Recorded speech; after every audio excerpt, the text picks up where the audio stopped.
भगवान का संबोधन है कृपा सिंधु, कृपा के समुद्र।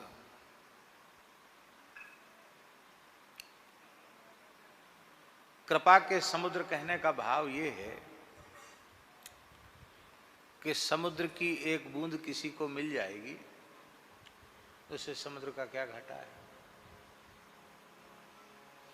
हजारों नदियां पूर्व पश्चिम उत्तर दक्षिण से निरंतर समुद्र में जल उड़ेल रही हैं।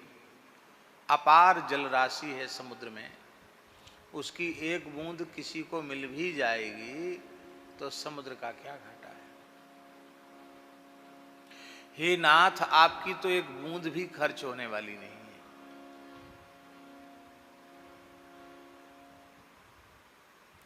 आपके कृपा सिंधुत्व में कोई घाटा नहीं है।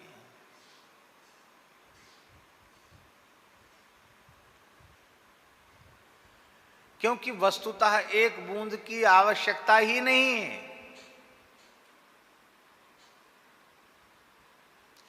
बहुत ध्यान दें, गोस्वामी जी कहते हैं, सो आनंद सिंधु सुख राशि, सीकरते त्रैलोक सुपासी। आप आनंद के सिंधु हैं, सुख की राशि हैं, और आपके एक सीकर से तीनों लोकों में आनंद, सुख, कृपा, दया, करुणा, वात्सल्य आदि जितने गुण हैं वे असंख्येय कल्याण गुणगण निलय आप हैं। उसमें से एक बूंद नहीं, एक सीकर में तीनों लोकों को कृतार्थ कर दिया है आपने। एक सीकर से तीनों लोकों में वह गुण बटा है। सीकर किसको कहते हैं? संस्कृत शब्द है सीकर, दंत सकार और ईकार की मात्रा सीकर। एक बूंद जल उसके 100 हिस्से किए जाएं, एक बूंद जल के 100 भाग किए जाएं, उसमें जो 100वां भाग होगा उसको संस्कृत भाषा में सीकर कहेंगे। माने एक बूंद जल का 100वां हिस्सा, उस 100वें हिस्से के बराबर सूक्ष्म कणिका सीकर से तीनों लोकों में सुपास है। आप दया के अथाह समुद्र हैं, उसकी एक बूंद नहीं, एक बूंद के 100वें अंश में से ब्रह्मादि देवताओं को, यक्ष गंधर्व किन्नर मनुष्यों को, पशु पक्षियों को, कीट पतंगों को, सबको दया बटिए।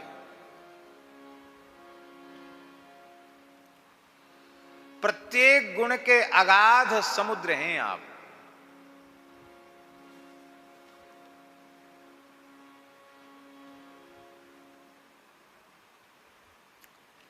अब विचार कीजिए, उस सीकर में 100वें हिस्से में एक बूंद जल के तीनों लोगों को बटा तो हमारे बट में कितना आया?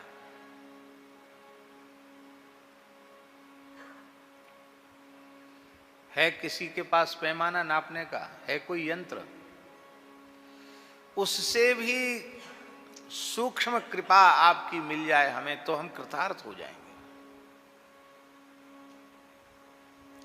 तो हे कृपा के सागर, आप में कोई कमी पड़ने वाली नहीं है, आपका कोई घाटा होने वाला नहीं है। इसलिए हे कृपा के समुद्र, किसी भी पद्धति से आप एक बार मेरी ओर देख लीजिए, अपने कृपा कटाक्ष से मेरी ओर निहार लीजिए। दूसरा भाव है केहू भांति। केहू भांति का अर्थ है प्रेम से नहीं,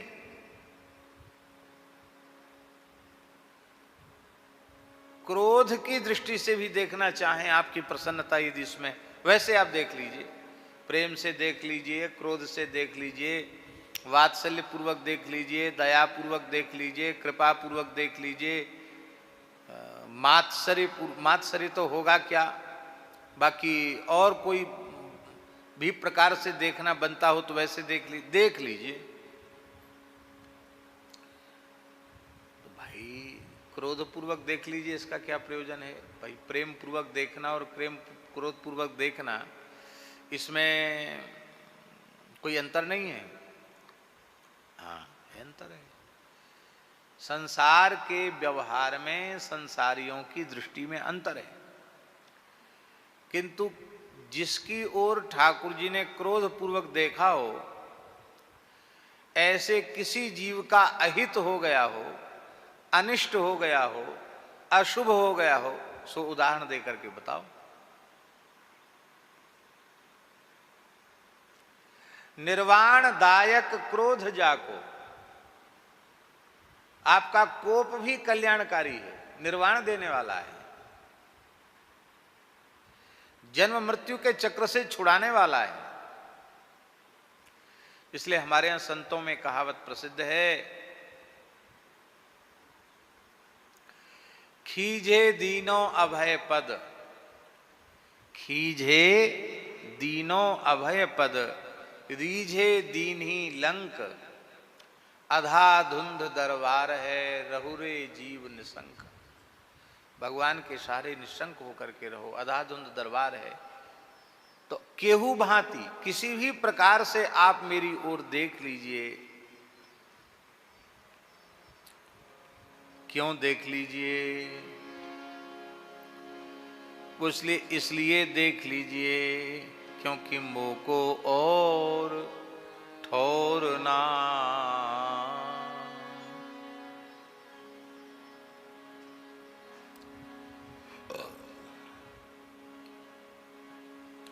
जिसका कहीं अन्यत्र ठौर ठिकाना हो उसकी तो कोई बात नहीं,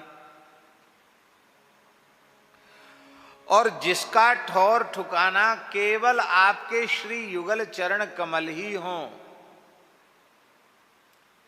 वो भले ही आपकी कृपा करुणा दया के लायक न हो तो न सही, न हो न रहे, पर उसे तो आपको देखना ही पड़ेगा, उस पर तो ध्यान आपको देना ही पड़ेगा। बार बार हम निवेदन कर रहे हैं, शरणागति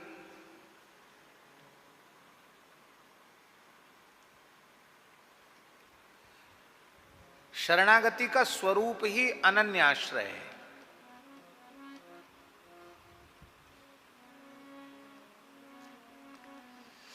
अन्याश्रय होगा तो शरणागति बनेगी नहीं, बनेगी नहीं, बनेगी नहीं, पक्का समझ लो।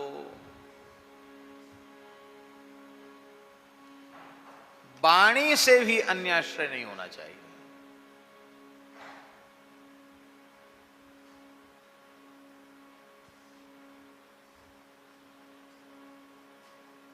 साक्षात भगवान का आश्रय।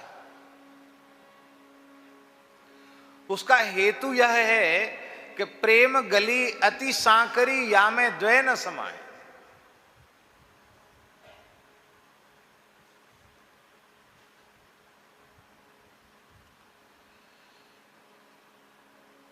प्रेम की गली इतनी शकरी है, इसमें दो समाहित नहीं हो सकते। इसलिए संतों ने खुलकर कह दिया, कबीरा मन तो एक है, भावे तहां लगाओ, चाहे हरि का भजन करो, चाहे विषय कमाओ।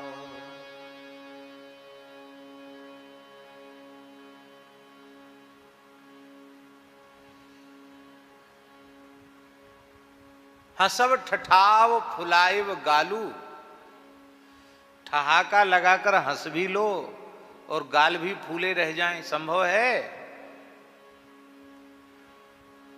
गाल तो फूले नहीं रहेंगे ठहाका लगा के हंसोगे तो। मुंह खुलती भीतर की हवा बाहर निकल जाएगी, फिर गाल या तो गाल नहीं फूलेंगे या ठहाका नहीं लगेगा। एक साथ दोनों काम नहीं हो सकते।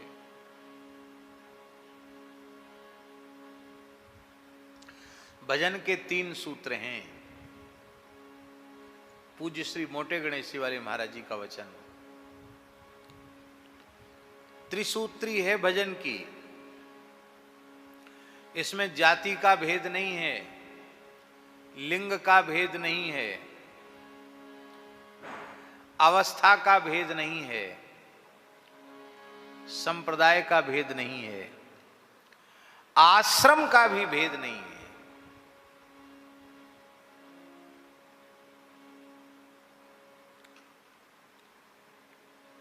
स्त्री हो या पुरुष हो कोई प्रयोजन नहीं, लिंग भेद नहीं, वर्ण भेद भी नहीं, ब्राह्मण हो चाहे चांडाल हो, आश्रम भेद नहीं, ब्रह्मचारी हो या गृहस्थ हो या वानप्रस्थ हो या सन्यासी हो, कोई प्रयोजन नहीं, संप्रदाय भेद भी नहीं है, अवस्था भेद भी नहीं। अवस्था भेद होता तो ध्रुव जी प्रहलाद जी को भगवान की प्राप्ति कैसे होती?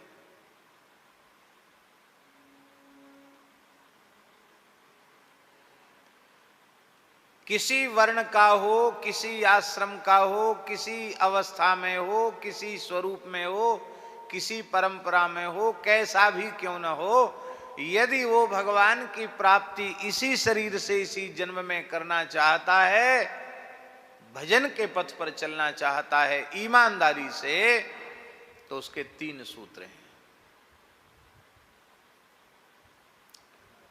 पहला सूत्र है भगवान के बनकर, दूसरा सूत्र है भगवान के लिए, तीसरा सूत्र है भगवान का भजन करें। और सुन लो, राम जी के होकर, राम जी के लिए राम जी का भजन करें, श्री कृष्ण के होकर श्री कृष्ण के लिए श्री कृष्ण का भजन करें।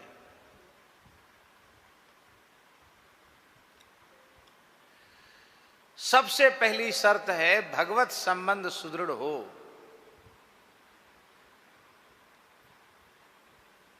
भगवान को छोड़कर किसी का भी आश्रय होगा तो हम भगवान के नहीं बन पाएंगे। ध्यान में ही बात। जितने अंश में जिसका आश्रय होगा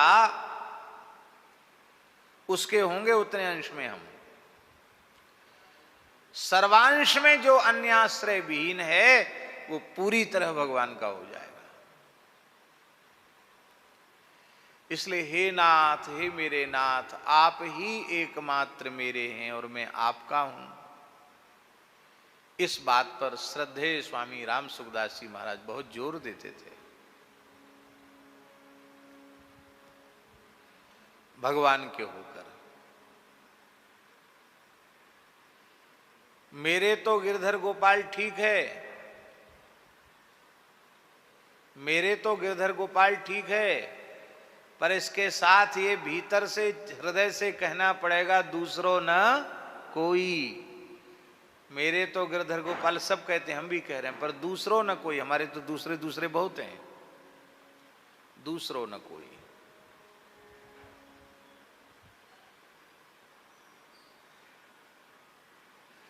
मोरे सबे एक तुम स्वामी, दीन बंधु उर अंतर्यामी। मोरे प्रभु तुम गुरु पितु माता, जाऊं कहां तज पद जल जाता। मोरे सबे एक तुम स्वामी, दीन बंधु उर अंतर्यामी। मोरे प्रभु तुम गुरु पितु माता, जाऊं कहां तज पद जल जाता। आप ही एकमात्र मेरे।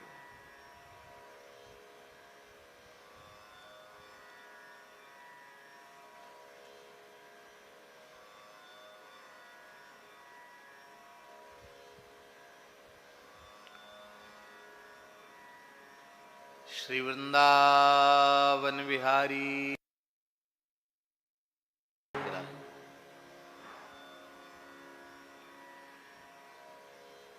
भगवत संबंध सुदृढ़ होना चाहिए। संत रैदास जी कह रहे हैं, मैं अपनो मन जोर्यो।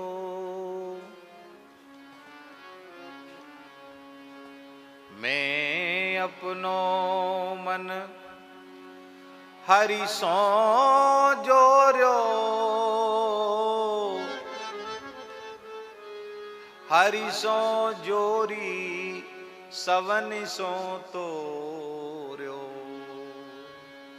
मैं अपनो मन हरि सो जोर्यो। हरि सो जोरी सवनि सो तोर्यो। जब ये हो गया तो सब ही प्रहर तिहारी आशा। मन क्रम बचन कहत रे दासा।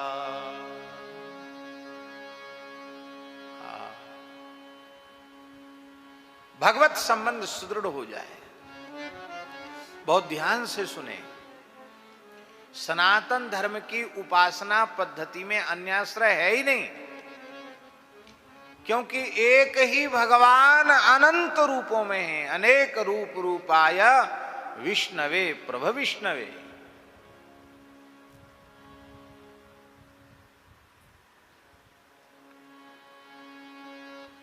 सनातन धर्म में जो पंचदेवोपासन है, ये पंचदेवोपासन के रूप में भी देवता की उपासना नहीं है, साक्षात परब्रह्म परमात्मा भगवान श्री हरि श्री राम कृष्ण नारायण की उपासना है।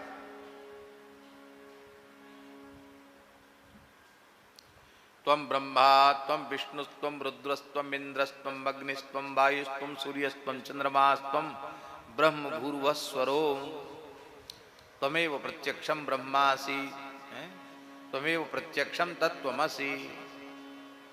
अब किसी देवता का स्मरण नहीं है, वो देवता के रूप में गणपति के रूप में भी परब्रह्म परमात्मा भगवान का ही स्मरण है।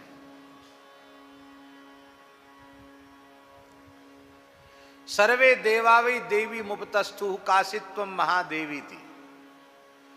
सभी देवता देवी जी के पास पहुंच गए।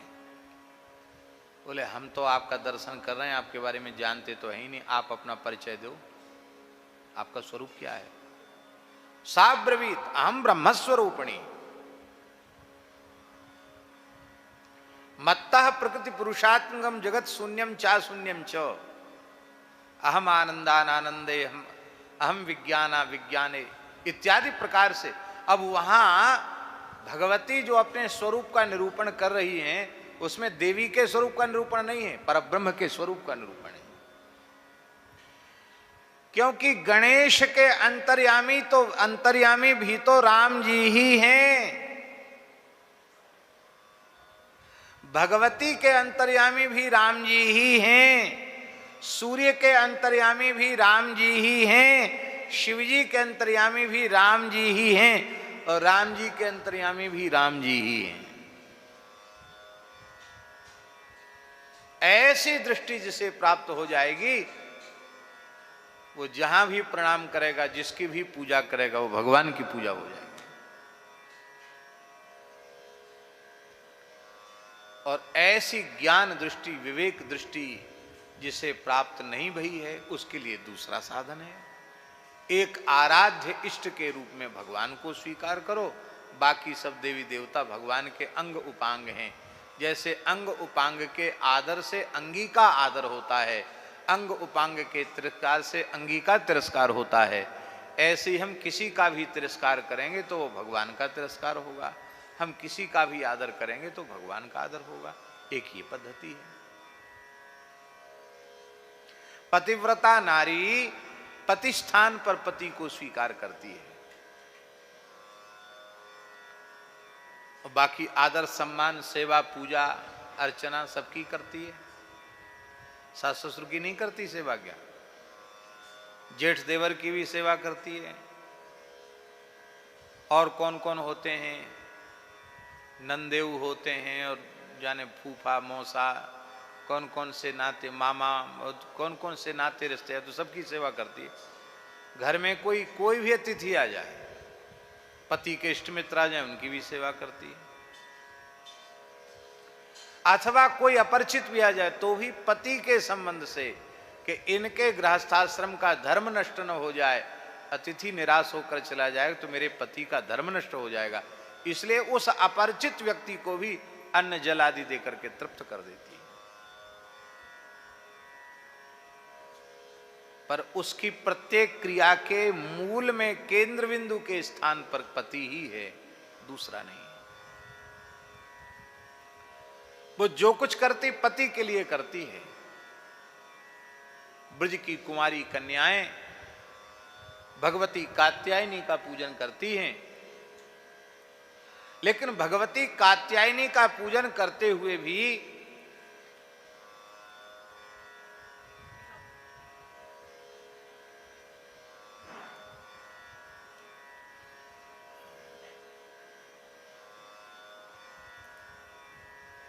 वहां से दर्शन नहीं होगा हमें, आपका यहां बैठ जाओ, यहां इस पे। हाँ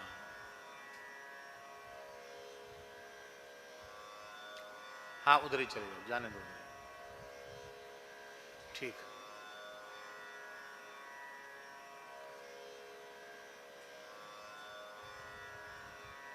वो कात्यायनी का अर्चन कर रही है। हेमंते प्रथमे मासी नंद ब्रज कुमारी का चेरुर हविष्यम भुंजाना कात्यायन्यर्चनम व्रतम। और शुरुआत कैसे हो रही व्रत की? प्रातःकाल उठते ही मंगला में श्री ठाकुर जी का गुणगान करती है और श्री श्याम सुंदर के नाम रूप गुण लीला का कीर्तन करती हुई यमुना जी आती है। अन्योन्याबद्ध बाहु भी, एक दूसरे के हाथ में हाथ मिलाकर भगवान के सुंदर सुंदर लीला के गीत गाते हुए आती है। उनका चित्त श्री कृष्ण की लीलाओं में ही रमण करता है और स्नान करके रज की मृतिका की भगवती कात्यायनी की प्रतिमा बनाकर पूजन करती हैं और प्रार्थना क्या करती हैं? कात्यायनी महामाये महायोगिन्यधीश्वरी नंद गोप सुतम देवी पतिमे कुरुते नमः। हे कात्यायनी, हे महामाये, हे महायोगिनी, हे महाधीश्वरी, आप हमारे ऊपर ऐसा अनुग्रह करें कि नंद नंदन श्री कृष्ण हमें पति रूप से प्राप्त हो। ये एक पद्धति है।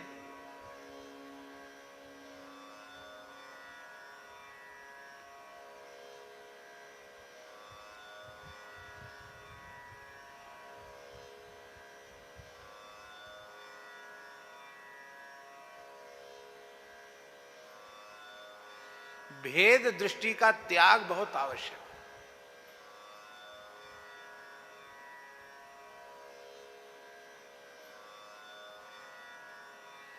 अनन्य शब्द का अर्थ है जिसकी दृष्टि में अन्य है ही नहीं, अपने इष्ट आराध्य के अतिरिक्त दूसरा कुछ भी नहीं, उसी को अनन्य कहते हैं।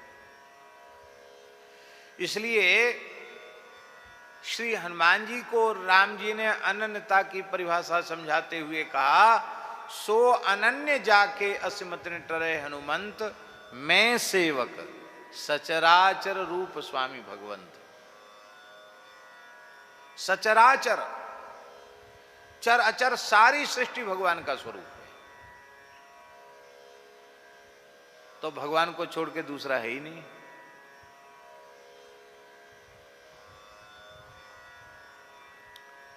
हमारे पूज्य सदगुरुदेव श्री भक्तमाली जी महाराज, बुंदेलखंड की बात है, टीकमगढ़ जिले की बात, एक हनुमान धारा नाम का स्थान है, बड़ा पवित्र स्थान है। वहां महाराज जी गए हुए थे, हम भी गए, पैदल पैदल गए थे, पैदल पैदल चलते ही थे। बमहोरी से बराना जाना तो पैदल, बमहोरी से बंधा आना तो पैदल, बंधा से अचर्रा जाना तो पैदल। आराम से साइकिल पे सामान रख लिया, साइकिल ढड़काते हुए चले और धीरे धीरे पहुंच गए।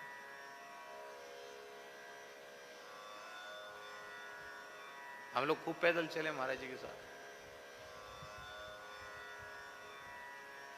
न तो रोड थे अच्छे, वाहन तो थी नहीं, बस एक आध चलती थी, वो भी भूसा जैसी भर के चलती थी बसें। तो हनुमान धारा से जैसे ही चले तो गांव के बाहर ग्राम देवताओं के चबूतरा बने रहते हैं ना, देवी देवताओं के चौतरा। और नवरात्रि के समय किसी के सिर पे भी आते हैं देवता, वो सब भूत प्रेत ही होते हैं एक तरह के। तो एक गांव का एक नाई बोला, उसको लोग डल्ला नाऊ कहते थे, डल्ला। तो डल्ला बोला, महाराज ये हमारे ते के गोण बब्बा आए पांव पल्लो, बुंदेली भाषा में, माने हमारे यहाँ के गौण बब्बा नाम के देवता, इनको प्रणाम कर लो। तो उस ग्रामीण व्यक्ति की बात को इतनी श्रद्धा पूर्वक महाराज जी ने स्वीकार किया। ठंड का समय था, कपड़ा का जूता पहने थे, वो बिना फीता वाला गोरक्षक जूता। तो तुरंत महाराज जी ने जूता उतार दिया और सिर पे पगड़ी बांधी, साफी बांधी थी, साफी हटा दी और चौतरा पे सिर रखकर प्रणाम करते हुए बोले, जोशी सोशी तब चरण नमामि, मोह पर कृपा करी अब स्वामी। अर्थ तो समझ ही गए, आप जो भी हो आपके चरणों में प्रणाम है, आप मेरे स्वामी हैं, मैं आपका सेवक हूं, मेरे ऊपर कृपा करो। हम भी साथ में थे, हम चप्पल पहने हुए थे, तो न तो हमने चप्पल उतारा, ना ही हम चौतरा के पास, हम दूर खड़े रहे एक महुआ के पेड़ के नीचे। महाराज जी आगे बढ़ के चौतरा पे सर रख के प्रणाम भी करे, जूता भी दूर उतार दिए। हमने प्रणाम नहीं किया। हमारा कोई ऐसा उनके प्रति कोई द्वेष भाव भी नहीं था, तो कोई ऐसा भाव भी नहीं था कि हम प्रणाम करें, क्योंकि मन में एक बात थी कि तो एक प्रकार के भूत प्रेत ही हैं, भले ही किसी के सिर पे तो आते हैं। और गौण जो है एक प्रकार से क्षत्रियों की जाति होती है, निम्न वर्ण के क्षत्रिय गौण होते हैं। तो ये क्या होता है गांव में कि जब ये अन्य देवता आते हैं ना अन्य वर्ण के, तो ये ब्राह्मणों के चरण छूते हैं। छोटा सा ब्राह्मण बालक भी होगा, बच्चा भी होगा ना छोटा, दूध पीने वाला, उसके भी चरण छुएंगे वो। और ब्राह्मण नमस्कार कर ले तो नाराज होके चले भी जाते हैं। जैसे हरदौल जी का आवेश किसी किसी पे आता है, तो जितने ब्राह्मण होंगे उन सब के चरण छुएंगे जिस पे आवेश आएगा। छोटे से छोटा बच्चा होगा उसके भी सिर रख के प्रणाम करेंगे। और किसी ब्राह्मण ने सिर झुका दिया तो तुरंत नाराज होकर चले जाएंगे। क्षत्रिय हूं, ब्राह्मण से प्रणाम नहीं ले सकता, ब्राह्मण ने क्यों प्रणाम किया। एक मन में ये भी भाव था कि हम तो, ये तो देवता आते हैं तो देवता भरते तो हमको ही पांव पड़ते हैं, हम इनको क्या प्रणाम करें। इसी भाव से भी दूर खड़े रहे। मन में एक जिज्ञासा जरूर हुई कि महाराज जी सबकी बात मान लेते हैं। तो जहां रुके थे वो बाहर वाला जो बैठका है उसी में रुके थे। महाराज जी का चौकी पे आसन था, हमारा नीचे आसन था।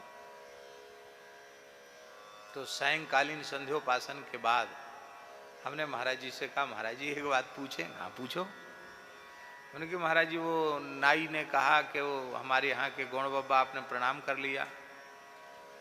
महाराज जी तो क्या हो गया, प्रणाम कर लिया तो क्या हो गया।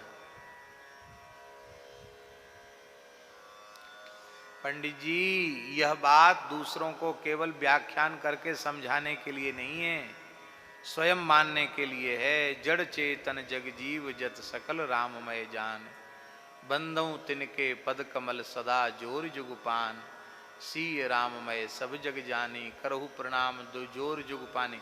ये खाली दूसरों को समझाने के लिए है कि खुद मानने के लिए है।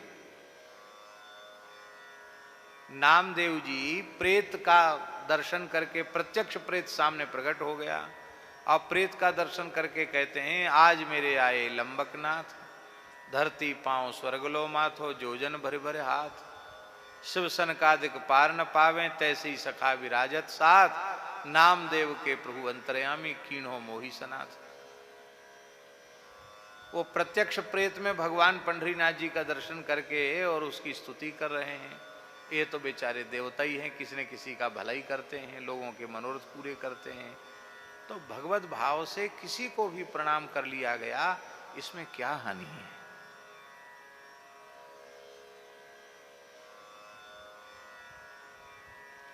और जो कह रहा था वो भगवान नहीं था क्या? सुना, समझी बात? अरे किसी ने प्रेरणा किया तो वो क्या है, वो कौन है? वो भी तो भगवान ही है। तो भगवान की बात क्यों नहीं मानी?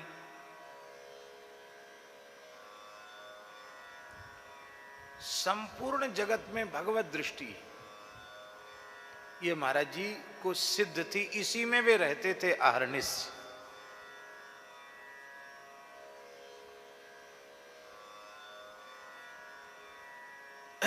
इस प्रकार से जो अभेद रूप से सर्वत्र समान रूप से परमात्मा का अनुभव करता है, वही पूर्ण ज्ञानी है, वही पूर्ण भक्त है, वही पूर्ण विरक्त है, वही पूर्ण सिद्ध है, वही पूर्ण प्रेमी है, अनुरागी है, रसिक है, महात्मा है, महापुरुष है। और हम खुलकर कहें तो ऐसा संत साक्षात भगवान है, भगवान से बढ़कर है। सातम सम मोहिमय जग देखा मोते अधिक संत कर ले। ये मोते अधिक जो है ना, वो ऐसे ही महापुरुषों के लिए मोते अधिक संत कर ले।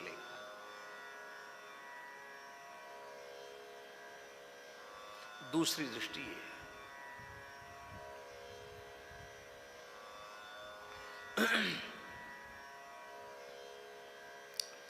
हम सूर्योपासना करते हैं, प्रातः मध्याह्न सायं तीनों कालों की संध्या में सूर्योपासना ही है।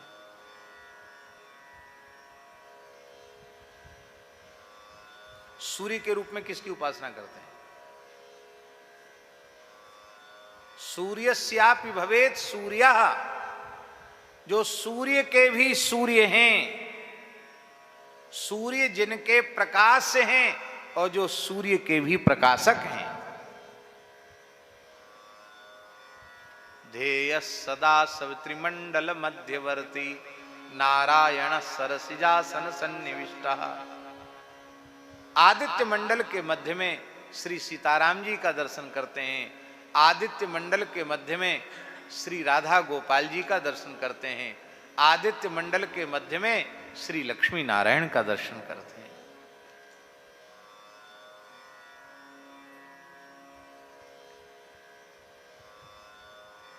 इस भाव से, इस भाव को छोड़कर उपासना करें तो वहीं उपासना में भेद आ गया ना, वहीं नुकसान हो जाएगा। श्री स्वामी भगवत ऋषिदेव जी महाराज कह रहे हैं, वासुदेव तज अर्क उपास्यो सत्राजित मणिलिनी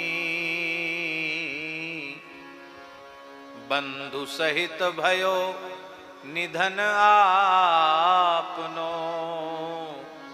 निंदा सबहिन कीनी। सनातन धर्म की जो दृष्टि है ना, उस दृष्टि में स्थिर होकर के सत्राजित सूर्योपासना करते तो ये बाधा नहीं पड़ती।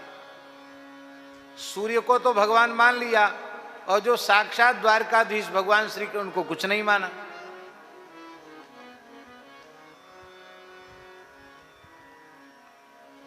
भगवत भाव,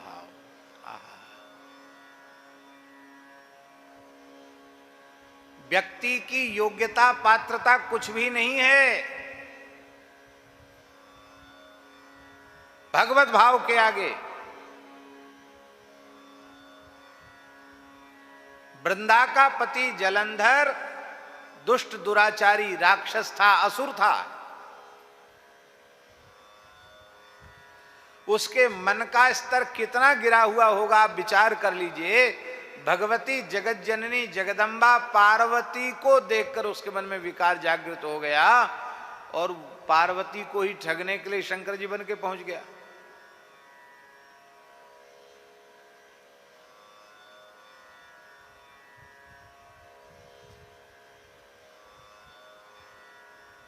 पार्वती के सौंदर्य को सहन नहीं कर पाया, देखते ही कांपने लग गया,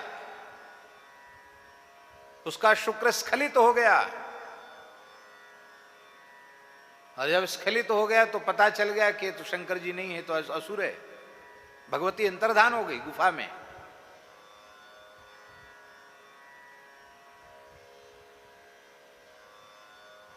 इससे एक बात स्पष्ट हो गई, कोई सदाचारी नहीं था,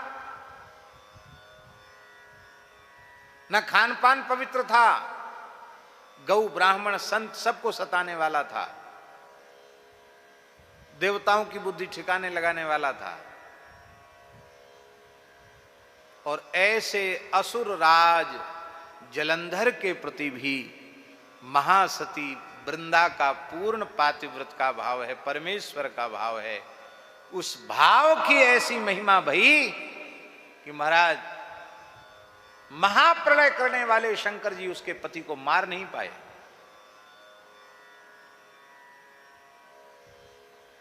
बहुत लंबा समय बीत गया, वृंदा के पति का कुछ नहीं बिगाड़ पाए शंकर जी। तब भगवान की शरण गए, प्रभु कैसे होगा युद्ध, तो न बंद हो यकीन। छल करके उसके व्रत को टारा, उसके पातिव्रत को नष्ट किया, तब शंकर जी मार पाए उसको। हम आपसे पूछते हैं कि जलंधर जैसे स्वेच्छाचारी दुष्ट सिरमौर असुर में, राक्षस में परमेश्वर का भाव रखने से वृंदा को सब कुछ प्राप्त हो गया, उसमें इतनी शक्ति आ गई, तो साक्षात संत में भगवत भाव रखें, गाय में भगवत भाव रखें, ब्राह्मण में भगवत भाव रखें और सदगुरु में भगवत भाव रखें, तो हमें क्या प्राप्त नहीं हो जाए, सब कुछ प्राप्त हो जाएगा। ये अकाट्य उदाहरण है। व्यक्ति समर्थ है, अवतारी पुरुष है, पर यदि आपका भाव जैसा उस महानुभाव के प्रति, महापुरुष के प्रति होना चाहिए, वैसा भाव आपके भीतर नहीं है, तो आप पास में रह जाओ, सटके रह जाओ, 24 घंटे पास में, कुछ नहीं मिलेगा। केवल और केवल अपराध सिर पर चढ़ेगा और कुछ मिलने वाला नहीं, कुछ हाथ लगेगा नहीं।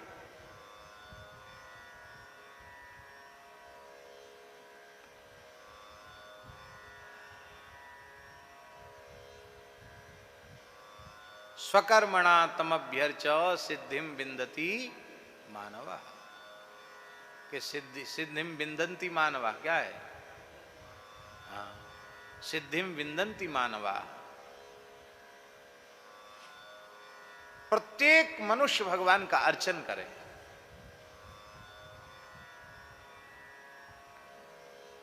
तीन काम है, एक है सेवा,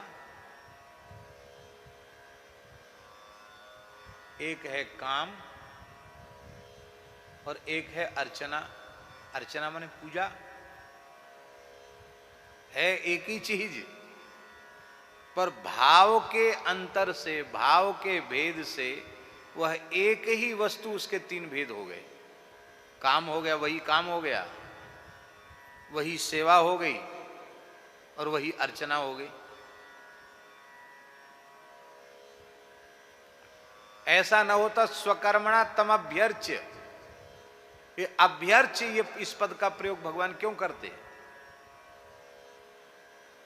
अभी उपसर्ग लगाया है, अभ्यर्च्य।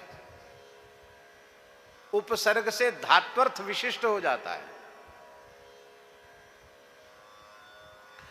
अभ्यर्च्य माने भावपूर्वक अर्चन, अभ्यर्चन है।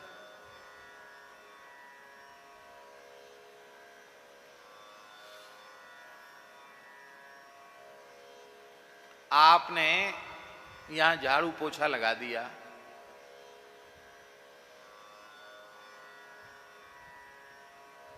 कपड़ा बिछा दिया, लाइट वाइट जला दिया, पंखा चला दिया, सब बिछैयत कर दिया, कपड़ा पड़ा है बाथरूम में उसको धो दिया, कहीं शौचालय भी गंदा पड़ा उसको भी धो दिया, बर्तन पड़े हैं उसको मांज दिया, और कोई काम सामने आया उसको कर दिया। बड़ी तत्परता से किया, बड़ी सावधानी से किया और बड़ी शीघ्रता से, बड़ी कुशलता से किया। ये क्या हुआ? काम। ये क्या हुआ? आपने काम कर दिया। ये क्या हुआ? काम। और जब उस क्रिया के प्रति, जिसके लिए हम क्रिया कर रहे हैं, उसके प्रति जब हमारे पूज्य भाव होता है, तो उसको सुख देने की जब हम क्रिया करते हैं, वो हो जाती है सेवा। है वही।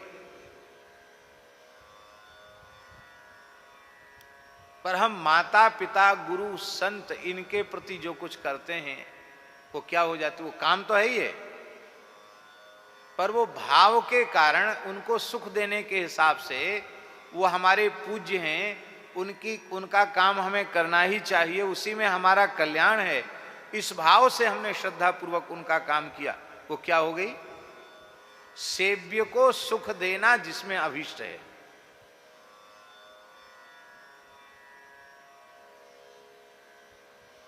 अब पूज्य मानकर जो काम किया गया वो हो गई सेवा, और कर्तव्य मानकर जो किया गया वो हो गया काम। पूज्य मानकर जो किया गया वो हो गई सेवा, और भगवत भाव से जो किया गया वो हो गई अर्चना। माता पिता के रूप में हम भगवान की पूजा कर रहे हैं, गुरु महाराज के रूप में हम भगवान की सेवा कर रहे हैं, संतों की सेवा के रूप में भगवान की सेवा कर रहे हैं, गोवंश की सेवा के रूप में हम भगवान की सेवा कर रहे हैं। कहां तक कहें, कीट पतंग पशु पक्षी की सेवा के रूप में भी हम भगवान की सेवा कर रहे हैं। इस भाव से आप करेंगे तो आपकी प्रत्येक क्रिया भगवान का अर्चन बन जाएगी। यही स्वकर्मणा तम अभ्यर्च। हमारा जन्म ब्राह्मण कुल में हुआ है, तो ब्राह्मणोचित धर्म हम इसलिए पालन कर रहे हैं कि भगवान प्रसन्न हो जाए हमारे इस सेवा से। तो भावपूर्वक जो हम भगवद आज्ञा मानकर पालन कर रहे हैं, तो वो भगवान की सेवा बन गई। गौ ब्राह्मण और आर्त की रक्षा, अवला की रक्षा आप कर रहे हैं, राष्ट्र की रक्षा कर रहे हैं, राष्ट्र का उन्नयन कर रहे हैं, आप क्षत्रिय धर्म का पालन कर रहे हैं। उसमें भाव आपका ये है कि ये काम हम इसलिए कर रहे हैं कि भगवान प्रसन्न हो, भगवान की खुशी के लिए, भगवान को प्रसन्न करने के लिए, भगवान की पूजा के लिए हम ये कर रहे हैं। तो आपका युद्ध लड़ना भी भगवत भाव, भगवत कर्म हो गए, अर्चन हो गया। ये कृषि, गोरक्ष और वाणिज्य, ये भगवान की प्रसन्नता के लिए हम कर रहे हैं, ये भगवान का काम है, भगवान की खुशी के लिए कर रहे हैं, भगवान का काम कर रहे हैं। इस भाव से वैश्य धर्म का पालन करना, ये हो गया अर्चन, भगवान का अर्चन हो गया। ब्राह्मण क्षत्रिय वैश्य के रूप में, ये सारे समाज के रूप में हमें भगवान की सेवा मिली है। इस भाव से अपने वर्ण के अनुसार, अपनी योग्यता के अनुसार त्रिवर्ण की सेवा कोई चतुर्थ वर्ण का व्यक्ति शूद्र करता है, उसे अलग से कुछ करने की आवश्यकता नहीं है। वहीं रहकर वो भगवत भाव से भगवान की सेवा करके सिद्धि को प्राप्त कर सकता है, सब कुछ प्राप्त कर सकता है।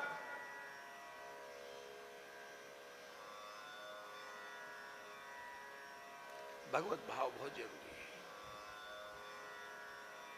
देखो, बिना भाव के किया गया तो वो काम बन के रह गया।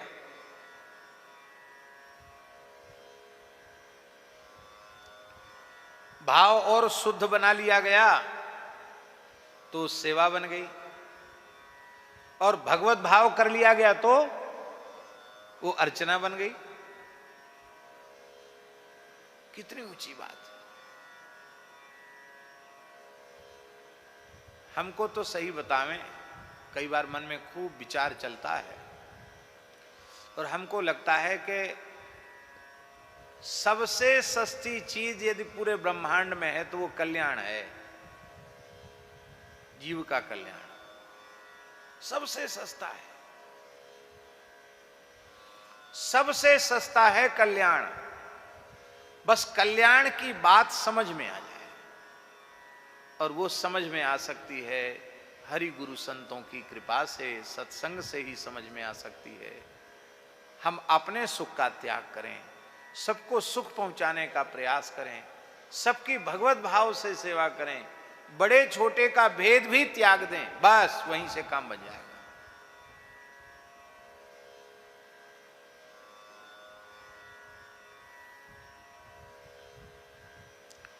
पर हम सेवा करते ही नहीं, पूजा करते ही नहीं। क्यों? क्योंकि हमारी अपनी पूजा लोग करते, उससे हमारा पेट ही नहीं भरता है।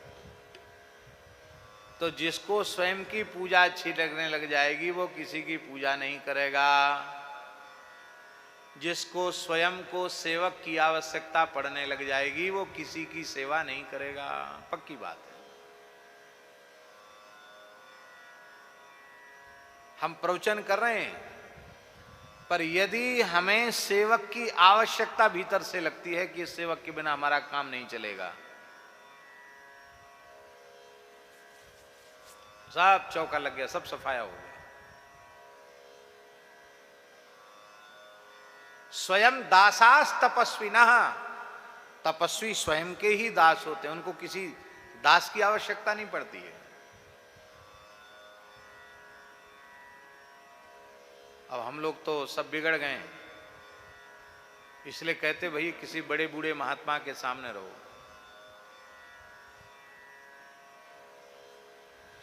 हमारे पूज्य सदगुरुदेव श्री पहाड़ी बाबा महाराज, खाक चौक वाले महाराज जी, बड़े विलक्षण महापुरुष थे। हमको उन्होंने खाक चौक में महंत बना दिया था, पहाड़ी बाबा की गद्दी पर अभिषिक्त कर दिया था 1995 में।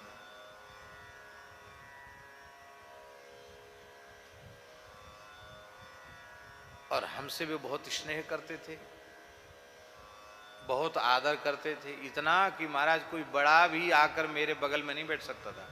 वहाँ खाक चौक में देखा, पुरानी पट्टी थी, जब तक महाराज जी थे तब तक मेरे पास आकर कोई बड़ा महात्मा भी नहीं बैठ सकता था। वो ये रियायत नहीं करते थे कि वो क्या बुरा मानेगा भला मानेगा, तुरंत उसको फटकारने लग जाते। ए कहाँ बैठा है, होश नहीं है, कहाँ बैठा है? बिडल पंथी बदमाश साला, बकबक करता है। उनके सामने कोई बोलने वाला भी नहीं था, बड़े विलक्षण महात्मा थे। इतना आदर करने के बाद भी हमसे बोले, श्रीमान जी विद्यार्थियों को तो तुम पढ़ाते ही हो, साधुओं को विद्यार्थियों को राम जी का प्रसाद पाते हो, यहाँ सेवा करनी होगी, आज्ञा, मंदिर में पूजा करो। त्यागी जी जानते हैं, कहीं बाहर जाते तो दूसरा करते, जब तो रहते रोज मंदिर में जाते थे कि नहीं? सेवा नहीं करोगे तो भोजन के अधिकारी नहीं। और वहां पुजारी को ही पार्षद अमनिया करने पड़ते थे खाक चौक में, स्वयं झाड़ू लगा, स्वयं पोंछा लगा, स्वयं पार्षद हो। अब तो खाक चौक में भी पुजारी को 2-2, 3-3 सहयोगी हैं, सब जगह सहयोगी हैं। उनके सामने तो सबकी इतनी भीड़ ही नहीं होती उनके सामने। और पंगत में हमारी थाली भी कोई विद्यार्थी ले जा रहा है तो उनको अच्छा नहीं लगता था, उनको अच्छा वही लगता था कि मैं अपनी थाली खुद धोऊं, तो उनको अच्छा लगता था। बूढ़े हो गए हो क्या? तुम्हें सेवा की आवश्यकता पड़ने लग गई?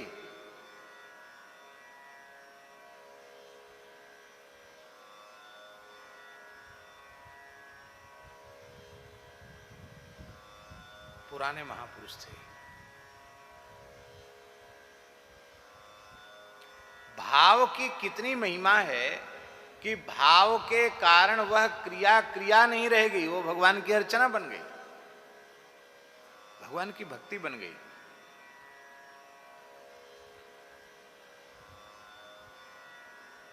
हर हर महादेव सभी भक्तों को आप सबका मेरे YouTube चैनल राधिका शरणम में स्वागत है। हमने पूज्य राजेंद्र दास जी महाराज के श्रीमुख से बहुत ही अद्भुत प्रसंग का श्रवण किया। अगर आपको ये वीडियो अच्छा लगा हो तो प्लीज़ वीडियो को लाइक कमेंट ज़रूर करें और ऐसे ही वीडियो देखने के लिए चैनल को सब्सक्राइब करें। हर हर महादेव।